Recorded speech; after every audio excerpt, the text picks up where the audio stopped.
up, everybody? I'm Russell Simon. And I'm Mark Donatelli. Here for another week of Simon Says on the Mark, and we both are obviously very depressed about the turns that our two teams have taken, the Jets and Bills, having played earlier today. Still no comfort for losing to Tim Tebow, and Mark, I'm really sorry about Buffalo. I'm ready for the draft. You had optimism, though, so that's an important step forward. And two teams that both obviously have some optimism right now as we segue into what we're actually going to be talking about today are the Giants and the Saints, and they play each other on Monday night in what really is a great matchup between what I think are two of the best teams in the NFL if the Giants play a good game. And this is a Giants team that is wildly inconsistent, Mark. Barely beat Arizona, lost to Seattle, barely beat Miami, but beat New England. I mean, you don't know what kind of team that you're going to get with the New York Giants, and same old Giants says since they lost to the Eagles last week with Vince Young, and there really is no excuse for that, even though the defense was playing excellently. Same old Giants says that they will come out and have an excellent game today in the Superdome, tomorrow in the Superdome against a very good New Orleans team. Well, you have to feel for the Giants based on the schedule that they've had in the past few weeks, and they had to host the Packers next week. There's obviously the best team in football right now. But when you look at the Saints team, still one of the more prolific offenses in the league. Drew Brees continuing to have outstanding numbers in his time in New Orleans. He's on pace for 4,000 yards passing this year. They have an abundance of threats. Jimmy Graham has turned out to be one of the better pass-catching tight ends in the game. He's no Rob Gronkowski, just throw that in there. Oh, but can we not even talk about him? I don't even talk about the Patriots at all. How can we mention them? Sorry.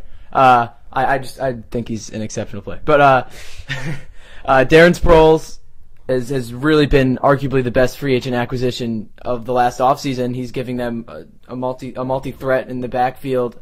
He's a great pass-catching running back. I think the Giants are going to have their hands full, but like you said, they're so inconsistent they could come out and have a great game. And to have that great game, I really think the formula for victory for this Giants team is to do what they did against the Patriots. I mean, they have a similar quarterback here in Drew Brees. He's definitely up there on the Tom Brady elite level quarterback in the NFL. And what they did against the Patriots was force 2 interceptions and hit Brady constantly. And if they can do that against Drew Brees, and if they can do that against any quarterback in the league, they can have a chance at winning every single game. And it will be tough. I think the Saints have a very, very potent offensive line, especially right guard Jahri Evans, and a lot of weapons. They can hit you short, they can hit you deep, so you really don't know what you're going to get with the Saints offense. But if the Giants can constantly put pressure on Drew Brees, I think they are in a good position for them to be in contention of this game and really every game they play, because that is how they win. Well, an underestimated factor from a Saints standpoint is when you're playing a team as deep in pass rushing ability as the Giants, having running backs like Mark Ingram that can step up and make blocks is vital. The Giants have so many excellent pass rushers that can find ways to get to the quarterback, but if you have those guys in the backfield that can just chip a guy, that can just for that extra second give Brees that time to throw. The Giants secondary is obviously improving. You know, Aaron Ross, Amukamara, those guys are stepping up. Got a pick against Philly. Right, but they're probably gonna struggle with Drew Brees and the very deep receiver core that they have, and like I said, Jimmy Graham. Again, the key for the Giants is always just maintaining that pressure that they get every game, because that's how they won the Super Bowl in 2007. That's how they've always been good the past 5 or 6 years, especially with Hugh Manure and Tuck leading the way. They just.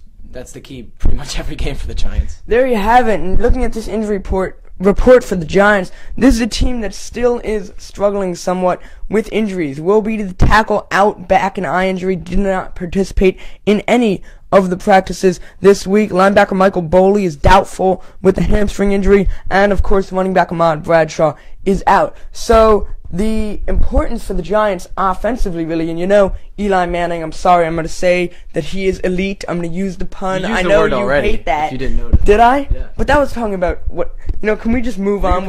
I'm a Jets fan, you're a Bills fan. We can work us out our differences after the 7 minutes is up.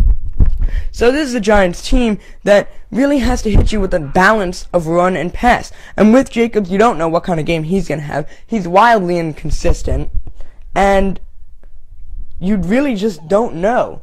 Will they go to Jacobs constantly? Will Manning throw deep even though Manningham is questionable? And with this Giants team, it's consistently inconsistent offensively. And how do you think the Saints force their hand? Well, you mentioned Ahmad Bradshaw being out, and when you look at the Saints team, they actually have a pretty stout run defense, except for one major stat, is they allow, on average, 5.2 yards a carry. That means they give up a lot of big plays on the ground. They're going to have to, for the Giants' standpoint at least, they're going to have to find ways to get DJ Ward, Brandon Jacobs. They got to get those holes. They got to open them up because they can take advantage of that. Obviously, the Saints are a team that will allow big plays to happen, so they need to take advantage, and they can't rely on Eli Manning to bail them out again. Will the Giants take advantage of that enough so that they can win this game? It's time for the prediction. Will we agree for about the 8th week in a row?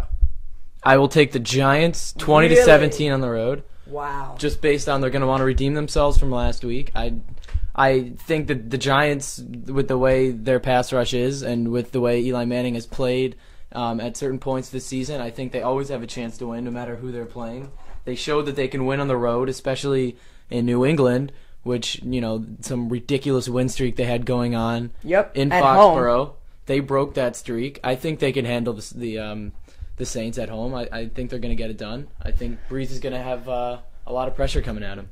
Well, the question is, obviously, which Giants team is going to show up. And by the theory of same old Giants, you know that a really impressive team is going to show up, and they're going to be able to hit Breeze, and they're going to do everything right, and they're going to make it a close game. And I do think it will be a close game, and I could definitely see how the Giants will win, but I do not think they will. I like the Saints. I like the weapons. I believe in the consistency of Drew Brees, and I don't believe in that for the Giants. The Giants have a brutal schedule. I believe that, and that is true. At New England, at San Francisco, home against, I think, an underrated Philly team, at New Orleans, and then home against Green Bay. There's a little bit of desperation here. The Giants need to win this game. I don't think they will, though. I believe in the Saints and the consistency of their offense. I'm going to go Saints 30, Giants 23. Well, it's definitely one of the more difficult predictions to make so far this year. We've had a lot of them. Yeah. I'm Russell Simon. And I'm Mark Donatello. For Simon Says on the Mark, back to you guys.